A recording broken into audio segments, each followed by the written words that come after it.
Hey guys, how's it going? I just thought I'd make a video for you guys on how to read standard notation because there's so many different pieces out there that you can learn with standard notation that aren't in tab. And I also think it's a really important skill, especially if you're a finger picker. And that's because as a finger picker, we play a lot of different voices. And we want to know like how long to hold certain things and when to cut certain things off, and that's really important as a solo musician. On top of that, there's just so much more information on standard notation. Tab just tells you where to play on the guitar. It doesn't tell you what note it is, it doesn't tell you how long to play it, it doesn't tell you how to play it, so you're really left out with a lot of information. Okay, so let's start. I'm gonna have my handy dandy iPad here and I'm gonna do a screen record. Boom. Okay, it's recording now. And I got my Apple Pencil. Apple pen, pineapple pen. Okay, here we go. So let's talk about how to read music. First off, as you can see here, we have two different things. We have tab and we have standard notation. I'm gonna show you notes on both so that you can kind of compare and contrast and whatnot. So let's first talk about what a staff is. This is called a staff. That's where notes are written on for standard notation. It's 5 lines and 4 spaces. 5 lines, 4 spaces, right? That's where notes are written. Notes can be written on a line or a space. It just goes up like that. And of course it can go down too, in case you didn't know. This thing is called a treble clef, and that dictates the placement of each note. Let's talk about the notes on the staff first, okay? And then I'll relate it to the guitar. So I want you to first know, again, notes can go up and down, okay? So I'm just gonna write it, the notes going up, just for now, just to show you everything. Starting from the bottom, it starts with E, and you just go up the musical alphabet. Musical alphabet meaning A to G, and then it repeats. So that bottom note is an E, second one's F, G, and then again, after G, it repeats. A, B, C, D, E, F. Okay, so these are the notes that are on the staff. All right, just because my handwriting sucks, I'm just gonna erase that for now. I'm gonna just teach you easy ways to memorize the notes on the staff, okay? Just as a bonus. So notes on lines, I just remember notes on lines by assigning a little acronym. E, G, B, sorry, bad B, D, F. Let me write that B one more time. A really popular acronym for this so that you memorize notes on lines is every good boy does fine. Every good boy does fine, right? Acronym. All right, let's talk about the acronym for spaces. F-A-C-E. That's easy to remember because it's just face. For spaces, just remember the acronym FACE, okay? Now I'm going to talk about the notes on the guitar. Whenever you see these notes here, this is our open E, this is our open B, this is our open G. Just in case you guys get confused, these lines here don't represent the strings like on tab, okay? I want you to also just know, I hope this doesn't make things confusing, the 5th fret of the B string is also the same E. The 9th fret of the G string is also the same E. If you play them all together, the high E string, 5th fret of the B string, 9th fret of the G string, they're gonna all sound the same. This E here is all those E's. It's not like tab. Tab tells us exactly where to play and we follow it. But for standard notation, we have options. We have a lot of options. Anyways, let's talk about how to figure out notes in between, okay? So here, this is our E, this is our B, this is our G, okay? This is our A note, as you guys probably remember. That's gonna be on the 2nd fret of our G string. This is our C note over here. That's on the 1st fret of our B string. This is our D note right over here, and that's on the 3rd fret of our B string. Now, how did I figure out these numbers? I want you guys to know the chromatic scale. Okay, so the chromatic scale, we have a bunch of notes, probably somewhere here on the screen. As you can see from the beginning, it's gonna say A, we have A sharp / B flat. We'll talk about what that means. We have B, C, C sharp / D flat, D, D sharp slash E flat, E, F, F sharp slash G flat, G, and G sharp slash A flat. Anyways, what are the notes that don't have like that weird sharp and flat? By the way, this sign here, this is called a sharp, like that's a sharp knife. And this is called a flat, okay? But I want you to just keep in mind and know which one doesn't have a sharp slash flat. Those are E and F and B and C. Every note that you see here is 1 fret. So let's see, let's take the high E string. In this chromatic scale, what's after E? It's an F. There's no E sharp slash F flat or anything like that. Just goes to the F, right? That means you just have to go up 1 fret on the high E string, just 1 fret. So I guess I didn't write it down here, but F is written here because it's 1 above E. It's on the 1st fret of the E string. Every step on this chromatic scale are called half step. Every step in order are called half steps, okay? E to F, because they're right next to each other, that's called a half step. A half step equals 1 fret, okay? So you go up 1 fret. Let's take the B string, for instance, the B string here, okay? B to C. There's no B sharp slash C flat in between, right? It's just B and C, right?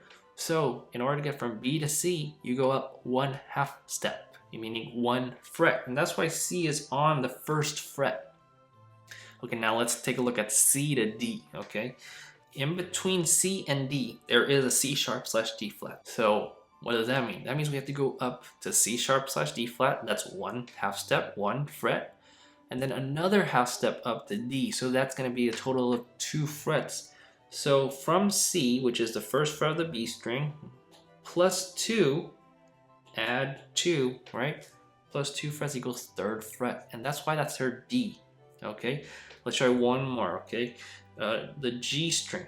Why is A on the 2nd fret? Because if you look at the chromatic scale again, right after G, there is a G sharp slash A flat. Again, remember I told you the alphabet restarts. So G goes up to G sharp slash A flat, and it has to go up again to A. And you have to go up 2 half steps.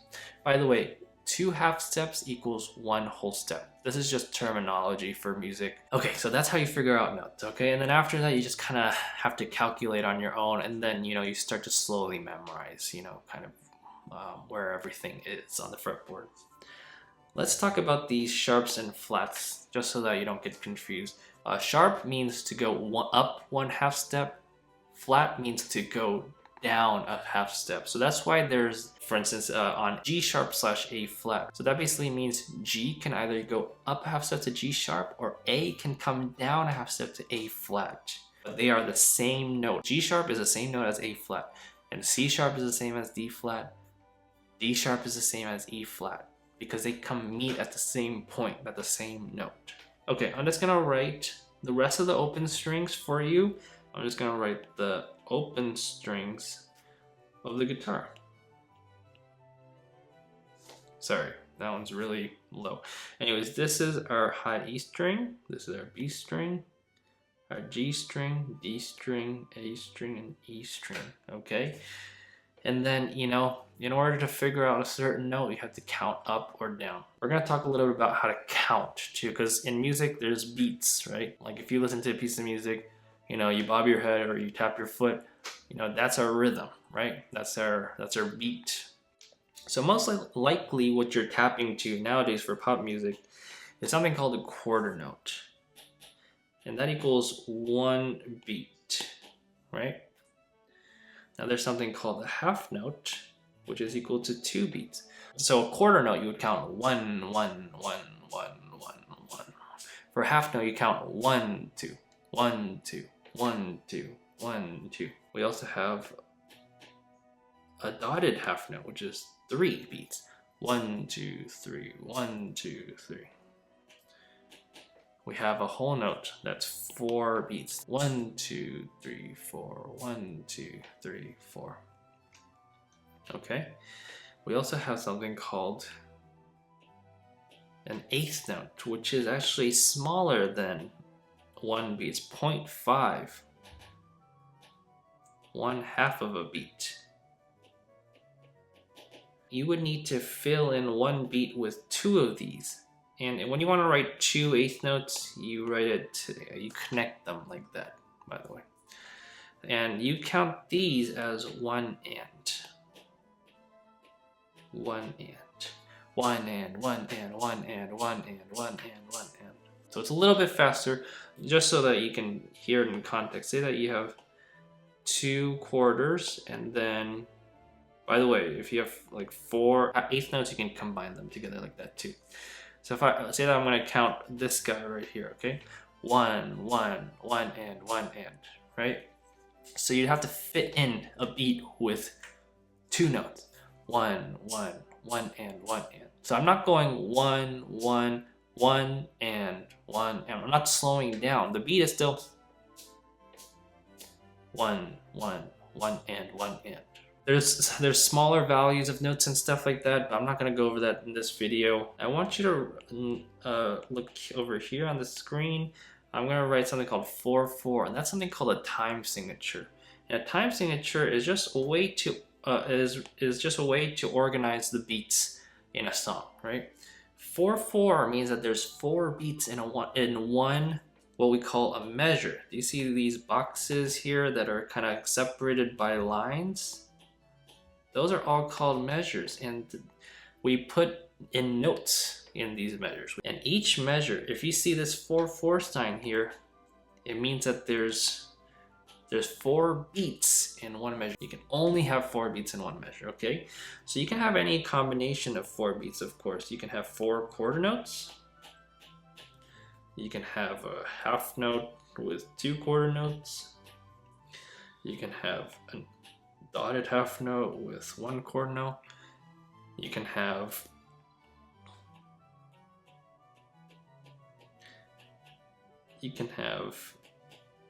eighth notes. Now the thing with 4/4 is you want to, instead of counting each beat as its own thing, like how we did earlier, 1, 1, 1, 1 for quarter notes, like for this measure here, instead of doing 1, 1, 1, 1, you should try to learn how to count each beat. So there's 4 beats in a measure, and there's 4 quarter notes. So you go 1, 2, 3, 4. 1, 2, 3, 4. Now take a look at this one. This is a half note, so it's equal to 2 beats. 1, 2. On the 2, you're still holding out that first note because it's 2 beats. The third note is a quarter note. The fourth note is another quarter note. 1, 2, 3, 4, right? This one right here, that's a dotted half note, is equal to 3 beats. So you have to hold that first note for 3 beats. And then the last note is it comes on beat 4. So you'll go 1, 2, 3, 4, right? Now this last one, where it has all eighth notes, 1 and 2 and 3 and 4 and 1 and 2 and 3 and 4 and. Just one more thing I want to talk about are called rests. Rests are the same thing as notes basically, in terms of like value. I'm talking about value, meaning how many, it gets the same amount of beats, like 1 beat or 2 beats or 3 beats or 4 beats, or it can also get half of a beat, which we call an eighth note, right? It's called an eighth rest. It's the same thing as notes, except instead of sound being played there will be silence. So for instance, say that we have 4/4 here, okay? And say that we have a dotted quarter. Again, I can't draw. Say that that's a quarter rest. A quarter rest. Okay?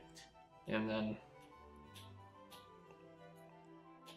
we'd still do the counting, we just wouldn't play during that time. 1, 2, 3, 4, right?